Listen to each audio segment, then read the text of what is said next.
Hey guys, welcome back to my YouTube channel. तो आज हम अपोज सीरीज को फिर से कंटिन्यू करने जा रहे हैं। अगर आपने प्रीवियस चैप्टर्स का एक्सप्लेनेशन नहीं देखी है तो आप देख सकते हो, प्लेलिस्ट में अवेलेबल है एसेंशिएंट गोडो नाम से, और प्लेलिस्ट का लिंक डिस्क्रिप्शन में भी है, तो आप डायरेक्ट वहां पे क्लिक करके देख सकते हो। जैसे कि हमने प्रीवियस चैप्टर में देखा था, या ग्रैंड एल्डर को मार देती है, वो नीचे गिर जाता है। बाकी एल्डर्स बोल रहे थे या तुमने ग्रैंड एल्डर को मार दिया। तो चैप्टर नंबर 268 की स्टार्टिंग होती है। एल्डर्स बोल रहे थे या तुम्हारी इतनी हिम्मत, या बोलती है अगर तुम ऐसे बकवास करते रहोगे तो मैं तुम सभी को मार दूंगी। जो एल्डर्स होते हैं वो डर जाते हैं, वहां से भाग जाते हैं। या बोलती है यू बोलता है यस। या बोलती है कि मैंगो और जियांटोंग को बोलो कि अभी जाओ। तो याद रखना कि उन्हें बता देना तुम एग्जिस्टेंस के बारे में, न्यू क्राउन ऑफ डेस्टिनी की। अगर उन्हें मिल जाएगा वो तो उन्हें बोलना कि जल्दी से वापस ले आना है। वो डीमोनाइट बोलता है क्राउन ऑफ डेस्टिनी, इसका मतलब फिर जो सुइंग होता है वो बोलता है कि एक नया क्राउन ऑफ डेस्टिनी अपेयर हुआ है। फिर बहुत ज्यादा हाई चांस है कि जुन के पास है वो। तो फिर मार्शल आर्टिस्ट चुप होता है और बोलता है मैं समझता हूँ, मैं जल्दी से फाइंड करता हूँ। फिर हमें एक जगह का सीन दिखा देता है। एक प्लेनेट होता है जहाँ पे बहुत ज्यादा फायर होती है और थंडर गिर रही होती है नीचे की तरफ। वहाँ पे एक मार्शल आर्टिस्ट होता है, वो अपने आइज को ओपन करता है और बोलता है कि द्वारा पेयर हो गया। वो हंस रहा होता है, मैं इस वर्ल्ड में उसे फाइंड नहीं कर पा रहा था, अभी खुद मेरी प्लेस में आ गया। ये जो क्राउन ऑफ डेस्टिनी मेरे को लगता है कि आसानी से मेरे हाथ में पड़ जाएगा। हमें एक डीमन भी दिखा देता है, वो बोल रहा होता है कि मैंने कैलकुलेट कर दी है लोकेशन को क्राउन ऑफ डेस्टिनी की, वो अभी नॉर्दर्न हेवनली टेरिटरी में जा रहे हैं। दूसरा बोलता है कि मेरा भी सेम रिजल्ट था, हमें वहाँ पे जाना चाहिए। फिर ऐसे में प्लेट ऑफ स्मारा दिखाई देती है, वो ऐसे मूव कर रही होती है। लुजेंग बैठा होता है और कल्टीवेट कर रहा होता है। उसके अंदर की जो प्रीमेडियल क्योस होती है वो गोल गोल रोटेट कर रही होती है। लुजेंग फिर अपनी आइज को ओपन करता है और सोच रहा होता है कि जैसे जो वर्ल्ड ट्री का सीड है वो मेरे डांटेन में गया है, वो मेरी प्रीमेडियल की को बहुत ज्यादा खतरनाक तरीके से ऑब्जॉर्व कर रहा है। और ऊपर से बात है कि उसने मेरे को लगता है कि मेरी जो प्रीमेडियल की है उसको अलग ही स्पेशल एनर्जी में कन्वर्ट कर दिया है। वो जो स्पेशल एनर्जी वो ना ही ट्रू एसेंस और ना ही किसी ऑर्डिनरी लो ऑफ स्ट्रेंथ है। पर मैं लास्ट में बता ही नहीं पा रहा हूँ वो किस तरह की एनर्जी है। अज़ुर ड्रैगन और जुन को भी नहीं पता उसके बारे में। तभी जो प्लेट ऑफ स्मारा वो हिलने लगती है। लुजेंग बोलता है ये क्या चीज हो रही है। वो मिक्सू बोलती है कि कुछ दो लोग हैं सामने मॉन्स्टर नाइट क्लैन के, वो हमें अटैक कर रहे हैं। लुजेंग भी आगे की तरफ देखता और बोलता है नहीं, इन दोनों की कल्टीवेशन तो रेलम लॉर्ड की है, इनकी पावर तो मेरे को लगती है कि उन चारों सबऑर्डिनेट के इक्वल है जिन्होंने सुसाइड कर लिया जुन के लिए। और ऊपर से बात ये कि ये याओ के अंडरलिंग्स हैं। लुजेंग बोलते हैं कि हमें डायरेक्शन को चेंज करना पड़ेगा। लुजेंग फिर बटन को दबाकर वो मूव कर रहे होते हैं दूसरी जगह पे। एक डीमोनाइट बोलती है कि हमारे किंग ने हमें बोला है कि हमें इनके ऊपर इजी नहीं जाना है, चलो पहले इस प्लेट को डिस्ट्रॉय करते हैं, फिर उस बच्चे को मार देंगे और क्राउन ऑफ डेस्टिनी को वापस पा लेंगे। फिर दूसरा डीमोनाइट अपनी स्वॉर्ड को फॉर्म करता है और बोलता है तो आसान सा टास्क है, तुम सिर्फ देखो ही। वो अपना अटैक यूज करता है 1000 स्प्लिटिंग स्वॉर्ड, और जो उसकी स्वॉर्ड होती है वो बहुत ज्यादा क्लोन्स को फॉर्म कर लेती है। उसे बहुत ज्यादा स्वॉर्ड सराउंड कर रही होती है। फिर बोलता है अटैक। वो सारी स्वॉर्ड्स स्मारा प्लेट के पास जाती है और उसे डिफरेंट लोकेशन से अटैक कर रही होती है। वो जो प्लेट होती है वो टूटने लपड़ती है। जो फिर दूसरी डीमोनाइट होती है बोलती है ठीक है मेरी टर्न है। वो फिर अपनी स्वॉर्ड को बाहर निकाल देती है और बहुत ज्यादा स्लैशेस करती है। उस स्लैशेस से जो स्मारा प्लेट होती है पूरी तरह से डिस्ट्रॉय हो जाती है। लुजेंग एक जगह पे छुपा होता है टूटे हुए हिस्से में और बोलता है कि ऐसा लग रहा है कि मुझे अब इमोर्टल मैंशन की प्रोटेक्शन के ऊपर रिलाई करना पड़ेगा। लुजेंग फिर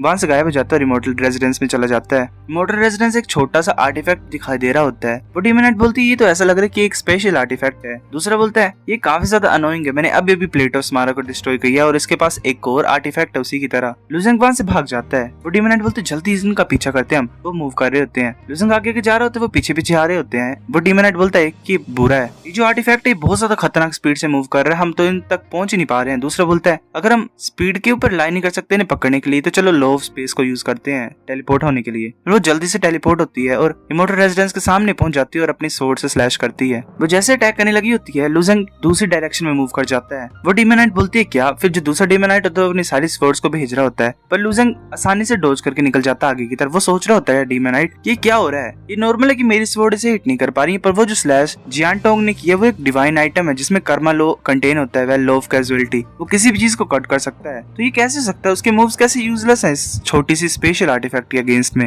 लुजेंग बोलता है कि ये कट नहीं कर पा रहे हैं इसे। अफू बोलता है तुम्हें चिंता करने की कोई जरूरत नहीं है, ये ऐसे तो स्पेशल लॉ ऑफ स्पेस को यूज कर सकते हैं, पर जो इमोर्टल रेजिडेंस है उसकी स्पीड ज्यादा ही है, पर हम इनसे भाग नहीं सकते हैं। पर ये सिर्फ 2 रेलम लॉर्ड्स ही हैं, ये कुछ भी नहीं कर सकते इमोर्टल रेजिडेंस के अगेंस्ट में, तो भागने की जरूरत भी नहीं है वैसे हमें। तब जो डीमोनाइट के पीछे से एक बहुत बड़ा क्लो आ रहा होता है। वो दोनों डीमोनाइट हैरान होते हैं। वो क्लो ने पकड़ लेता है, पर उन दोनों ने एक प्रोटेक्टिव बैरियर क्रिएट किया होता है। वो डीमोनाइट बोलती है कौन सा हेवनली वेनेट्रेट पहुंच गए यहाँ पे, हम मॉन्स्टर नाइट क्लैन से हैं और हम अपने किंग्स के लिए काम कर रहे हैं। वो डीमन बोलता है तो अच्छा तुम मॉन्स्टर नाइट क्लैन से हो, तुम अब अपने प्लेस में वापस जा सकते हो। फिर वो अपने हाथ को साइड में करता है और उन दोनों को फेंक देता है। वो रुक जाते हैं और उस डीमन की तरफ देख रहे होते हैं। वो डीमन भी उनकी तरफ देख रहा होता है। वो डीमोनाइट बोलता है कि अब हम क्या करें। दूसरी डीमोनाइट बोलती है कि हमारे किंग जो है और जो सुइंग हेवनली वेनेट्रेट है वो आ रहे हैं यहाँ पे। ऐसे हेवनली वेनेट्रेट उस क्राउन ऑफ डेस्टिनी को ले सकता है, पर वो यूज नहीं कर सकता है अगर हम यहाँ पे रहेंगे तो। इसे टाइम लगेगा इनहेरिट करने के लिए क्राउन ऑफ डेस्टिनी को। जो रैंडम लोड होते हैं जो क्राउन ऑफ डेस्टिनी को यूज करेंगे उन्हें कनेक्ट करना पड़ता है अपने आप को हेवनली वे से, और वो जो पर्सन होता है जो ऐसा करता है उसे मूव नहीं करना पड़ता है, मतलब उसे हिलना नहीं होता है। तो उस पर्सन को प्रोटेक्शन चाहिए होती है बाकी हेवनली वेनेट्रेट से, उन्हीं के क्लैन के। और अगर ऐसी बात हो जाए कि हेवनली वेनेट्रेट क्राउन ऑफ डेस्टिनी को ले जाएगा और भाग जाएगा तो सभी रेसिस जो होंगी वो उसी के पीछे पड़ जाएंगी क्राउन को वापस लेने के लिए। तुम्हारे पास तभी भी चांस होगा इसे वापस लेने का। तो दूसरा बोलता है ठीक है अभी सिर्फ देखते ही हम दूसरे मतलब कुछ डिस्टेंस पे रह के, जब तक किंग और स्विंग हेवनली वेनेट्रेट आते नहीं यहाँ पे। फिर ऐसे लूजिंग आगे की तरफ मूव कर रहा होता है। वो बोलता है कि अब हम क्या करें, कहाँ को जाएं हम। तो एक प्लेनेट की तरफ जाते हैं। लूजिंग उस प्लेनेट को देखते हैं और बोलता है चलो यहीं पे जाते हैं। फिर वो उस प्लेनेट में चल जाते हैं अंदर और वहाँ पे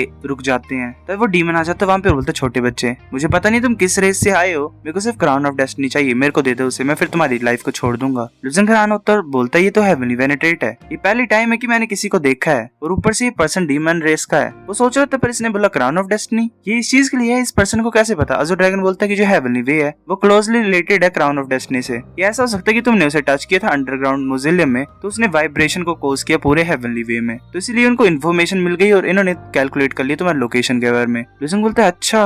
वो डीमन बोलता है उसे दे दो मेरे पास। वो अपने क्लो को यूज करता है और एक बहुत बड़ा क्लो इमोर्टल रेजिडेंस की तरफ जा रहा होता है तब बहुत ज्यादा वेन्स टाइप फॉर्म होती हैं और उस हाथ को रोक लेती हैं। वो डीमन बोलते हैं कि जीमिंग हेवनली वेनेट्रेट तुम मरना चाहती हो तो बोल दो। वो जो जीमिंग हेवनली वेनेट्रेट होती है वो हंस रही होती है और बोलती है एनमो तुम एक बहुत बड़े बूढ़े से डीमन हो, इस प्रिटी गर्ल ने फाइंड किया बेबी क्राउन ऑफ डेस्टिनी को, तो मुझे क्यों नहीं लेने देते तुम, कैसे एक मेरी तरह नॉर्मल पीपल भी डेथ को चाहते होंगे। तो एक और हेवनली वेनेट्रेट वहाँ पे आ जाता है, वो फायर वाला वो हंस रहा होता है। तो बोलते हैं मैंने सोचा कि जो मेरी स्पीड है वो काफी ज्यादा ग्रेट है, पर मैंने ये नहीं सोचा था कि एनमो और जीमिंग मेरे से ज्यादा फास्ट होंगे। लूजिंग बोलते हैं अफू यहाँ पे इतने ज्यादा हेवनली वेनेट्रेट आ रहे हैं बाहर, मुझे लगता है कि हम यहाँ पे छुप नहीं सकते इस प्लेस में ज्यादा टाइम के लिए, अब हम क्या करें। अब बोलते तुम्हें चिंता करने की कोई जरूरत नहीं है, ये जो इमोर्टल मैंशन है काफी ज्यादा टफ है, तुम्हें बस यहीं पे मतलब खड़े होना और देखना है शो को। लूजिंग उसकी बात को सुनता फिर आगे की तरफ देख रहा होता है, तभी और ज्यादा हेवनली वेनेट्रेट्स वहाँ पे आ रहे होते हैं। सीयुंग भी आ जाता है वहाँ पे। लूजिंग हैरान होता सोच रहा होता है कि टोटल में 128 हेवनली वेनेट्रेट है इस वर्ल्ड में, ऐसा एक नॉर्मल मार्शल आर्टिस्ट किसी एक को भी नहीं मिल सकता अपनी जिंदगी में, पर इतने थोड़े टाइम में मैंने इतने ज्यादा हेवनली वेनेट्रेट्स को देख लिया इसी प्लेस में गैदर हुए। जुन भी बाहर आ जाती है। लूजिंग बोलता है जुन तुम बाहर क्यों आ गए। जुन बोलती है कि मैंने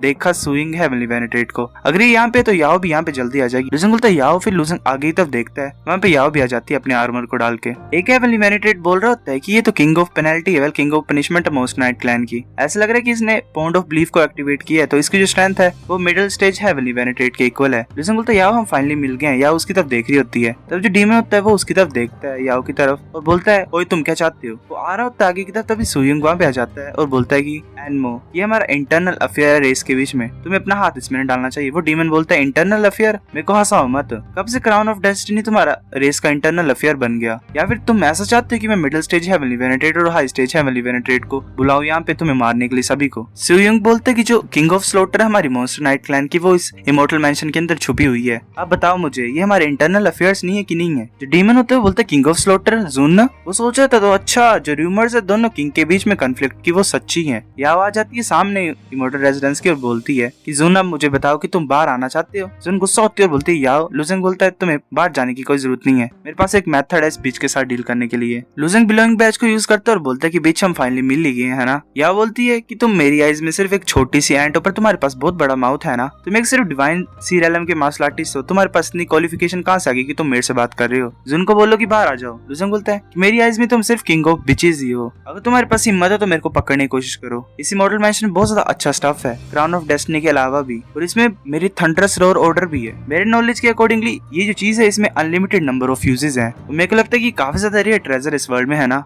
वो जो फ्लेम वाला हेवनली वेनेट्रेट होता है वो सोच रहा होता है तो अच्छा ये है वो लड़का जो इतने ज्यादा थंडरस रोर ऑर्डर को यूज कर रहा था, इसने मेरे को भी इंसल्ट किया था एक बार, मैं ऐसे इसे नहीं जाने दूंगा। अगर इसने ऐसा बोला है तो मेरे को लगता है कि बाकी जो हेवनली वेनेट्रेट है वो चुप बैठेंगे। एक हेवनली वेनेट्रेट बोल रहा था क्या एक डिवाइन सी रेलम का मार्शल आर्टिस्ट अपने साथ क्राउन ऑफ डेस्टिनी को लेके घूम रहा है, तो अनबिलीवेबल है। पहले इसने थंडरस रोर ऑर्डर को यूज किया होता है, जितने भी कॉस्मोस में हेवनली वेनेट्रेट होते हैं पता लग जाता है। दूसरा बोलता है कि इसके पास अनलिमिटेड भी है थंडरस रोर ऑर्डर, मैं अपनी आंखों से देखना चाहता हूँ, पर मुझे ये नहीं पता कि वो कहाँ पे है। लुजंग जुन को पूछता है कि जुन ये क्या है, इस प्लेस का क्या नाम है, तुम्हें पता है? जुन बोलती है वेल ये 12th स्टार हेवनली टेरिटरी का, इसे येलो सैंड स्टार बोला जाता है। लुजंग बोलता है अच्छा। फिर लुजंग बिलोइंग बैच में बोलता है मैं लुजंग बहुत ज्यादा प्राउड फील कर रहा हूँ, ये हेवनली टेरिटरी है कुछ, ये जो 12th स्टार है जिसका नाम येलो सैंड स्टार है, मैं देख सकता हूँ काफी ज्यादा हेवनली वेनेटेड यहाँ पे गैदर हुए हैं, मुझे नहीं पता कि और कितने ज्यादा आएंगे, तो ये मेरा ऑनर होगा अगर मैं काफी ज्यादा हेवनली वेनेटेड्स को देख सकता हूँ। वेल प्लेस दे दिया इसने बाकियों को बुलाने के लिए। बाकी हेवनली वेनेटेड चुप होते हैं, वो डीमन सोच रहे थे छोटा बच्चा ये बाकी हेवनली वेनेटेड्स को भी इस प्लेस में बुलाना चाहता है, ऐसा लग रहा है कि कुछ बेनिफिट्स को पाना चाहता है इस बेकार सी सिचुएशन में भी। एक हेवनली वेनेटेड बोल रहा था येलो सैंड स्टार मुझे पता है उस प्लेस के बारे में, चलो जल्दी चलते हैं। दूसरा बोलता है हाँ मैं भी चलूंगा। जीशु हेवनली वेनेटेड होता है वो भी जा रहा होता है, वो सोच रहा होता है तो अच्छा जो क्राउन ऑफ डेस्टिनी है वो उस छोटे से बच्चे के हाथ में है, अगर मैं उस प्लेस में जाऊंगा तो मुझे लगता है कि मैं दोनों चीजों को पालूंगा। सो गाइस चैप्टर नंबर 268 इतना था। अगर आपको वीडियो पसंद है तो लाइक करनी है, फिर लाइक कर दो, शेयर करो दोस्तों के साथ, कमेंट करके बताओ अगर आपको वीडियो कैसी लगी, सब्सक्राइब करो। तब तक के लिए बाय बाय।